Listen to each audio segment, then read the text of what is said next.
प्यारे बच्चों, यह है आपकी मैथ्स की वर्कशीट 45 है जो 16 अक्टूबर 2020 शुक्रवार को आई है। आइए इसका हल करते हैं।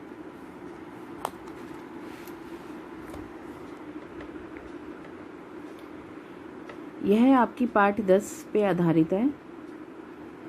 वृत्त की स्पर्श रेखाओं पर आधारित पाठ्यपुस्तक के उदाहरण। इसके शुरू में है याद कीजिए और बताइए। पहला है आपका केंद्र O वाले वृत्त पर स्पर्श रेखा AB दर्शाइए जिसका स्पर्श बिंदु B है। तो केंद्र O वाले वृत्त पर हमने एक स्पर्श रेखा बनाई है जिसका स्पर्श बिंदु B है और दूसरा जो बिंदु है वो हमारा A है।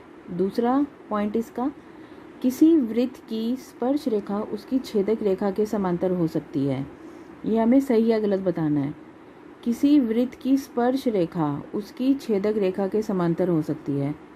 कोई भी हमारा वृत्त है,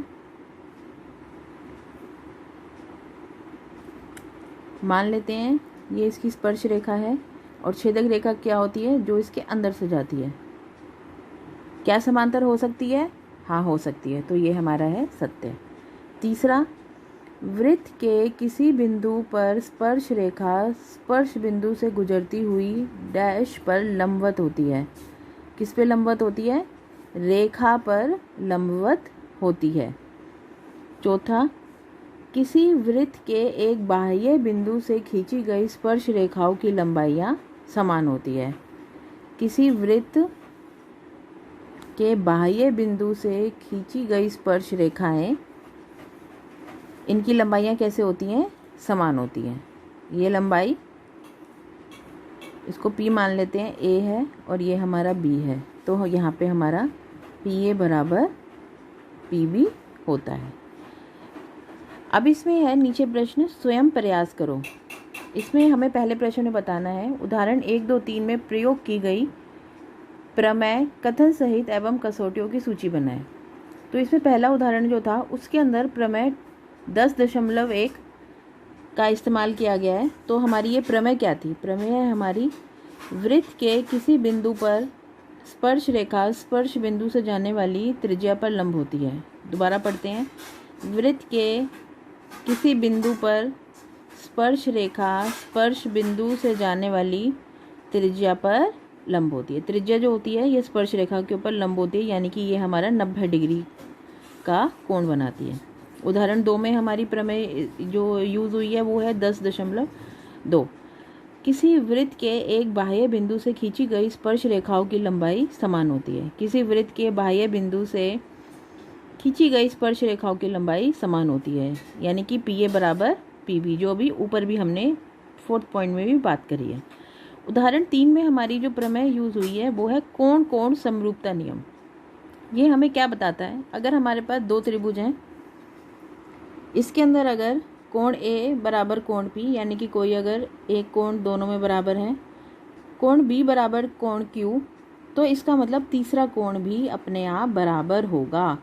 यदि 2 त्रिभुजों के 2 कोण बराबर होते हैं तो तीसरा कोण भी बराबर होता है। यदि ऐसा होता है तो दोनों के दोनों त्रिभुज हमारे क्या होते हैं? समरूप होते हैं। ठीक है, इसके बाद आगे बढ़ते हैं।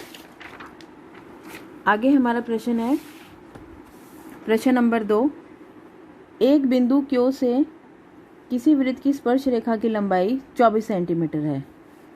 एक बिंदु Q से, बाह्य कोई बिंदु है Q, किसी वृत्त की स्पर्श रेखा, ये हमारी स्पर्श रेखा है, इसकी लंबाई कितनी है? 24 सेंटीमीटर। और Q की केंद्र से दूरी है हमारी 25 सेंटीमीटर। इस वृत्त की हमें त्रिज्या ज्ञात करनी है। सबसे पहले हमें ये देखना है कि इसके अंदर हमें एक चीज़ पता है कि QP जो होता है, यानी त्रिज्या जो होती है वो स्पर्श रेखा के ऊपर लंब होती है, यानी कि 90 डिग्री का कोण बनाती है। इसका मतलब ये समकोण त्रिभुज हो गया। और समकोण त्रिभुज हमारे दिमाग में आते ही हमें ये चीज़ आ जानी चाहिए कि ये पाइथागोरस थ्योरम का यहाँ पे यूज़ हो रहा है। तो इसको किस तरीके से करेंगे? यहाँ PQ एक स्पर्श रेखा है, OQ क्या है हमारे पास? 25 सेंटीमीटर केंद्र की बिंदु से दूरी, और हमें ज्ञात करना है PO बराबर त्रिज्या। तो हमें ये चीज़ पता है कि त्रिज्या स्पर्श रेखा के साथ 90 डिग्री का कोण बनाती है। कैसे? अभी हमने 10.1 प्रमेय के अंदर हमने ये चीज़ें पढ़ी हैं कि त्रिज्या जो होती है वो स्पर्श रेखा के ऊपर लंब होती है, 90 डिग्री का कोण बनाती है। इसलिए त्रिभुज OPQ कैसा है, एक समकोण त्रिभुज है। तो पाइथागोरस थ्योरम के अनुसार कर्ण का वर्ग बराबर आधार का वर्ग जमा लंब का वर्ग। कर्ण किसे कहते हैं, सबसे बड़ी भुजा। सबसे बड़ी भुजा कौन सी दे रखी है, 25 सेंटीमीटर। तो ये 25 सेंटीमीटर हो गई। आधार हमारे पास 24 सेंटीमीटर हो गया और लंब कितना हो गया हमारे पास, OP जो नाम था हमने वही लिख दिया। तो 25 का वर्ग हो गया 625, 24 का वर्ग हो गया 576 जमा OP का वर्ग। इसको इधर ले जाके घटा कर दिया और यहाँ पे जो वर्ग था ये वर्गमूल में चला गया। तो घटाने के बाद हमें क्या ज्ञात होता है, 49, और 49 का वर्गमूल किसके बराबर होता है, 7 सेंटीमीटर बराबर OP। तो हमारे पास त्रिज्या की लंबाई कितनी आ गई, OP बराबर 7 सेंटीमीटर। तो इसके अंदर हमारा A ऑप्शन जो है वो बिल्कुल सही होगा। आइए आखिरी प्रश्न को पढ़ते हैं। इसके अंदर आखिरी प्रश्न के अंदर हमें सिद्ध करना है कि किसी वृत्त के व्यास के अंतः बिंदुओं पर खींची गई स्पर्श रेखा परस्पर समांतर होती है। किसी वृत्त के व्यास के अंतः बिंदु पर खींची गई स्पर्श रेखाएं परस्पर कैसी होती है, समांतर होती है। आइए इसको सिद्ध करते हैं। सबसे पहले हमें जो दिया है वो लिखना है, जो सिद्ध करना है, ज्ञात करना है, हमें वो भी लिखना है। अगर हम खाली चित्र भी बनाए आते हैं और दिया है सिद्ध करना भी लिखाते हैं, 3 नंबर का प्रश्न होता है, आपको 1 से 1.5 नंबर इसके अंदर मिल जाएगा।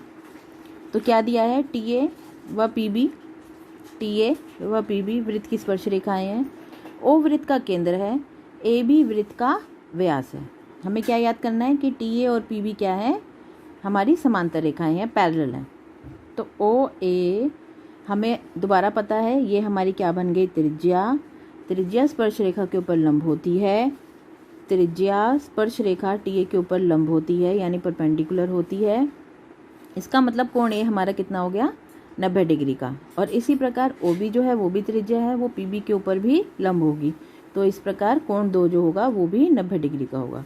तो अब ये भी 90 डिग्री है और कोण 2 भी 90 डिग्री है, तो दोनों के दोनों हमारे बराबर हो गए। और यहाँ पे 1 और 2 क्या है, एकांतर कोण है। यदि एकांतर कोण समान हो तो रेखाएं क्या होती हैं, समांतर होती है। ये हमने 9वीं कक्षा में पढ़ चुके हैं। तो इसका मतलब TA हमारा समांतर होगा PB के। तो ये हमारा यहाँ पे सिद्ध हो जाता है। ये आपका सॉल्यूशन है वर्कशीट 45 का। धन्यवाद।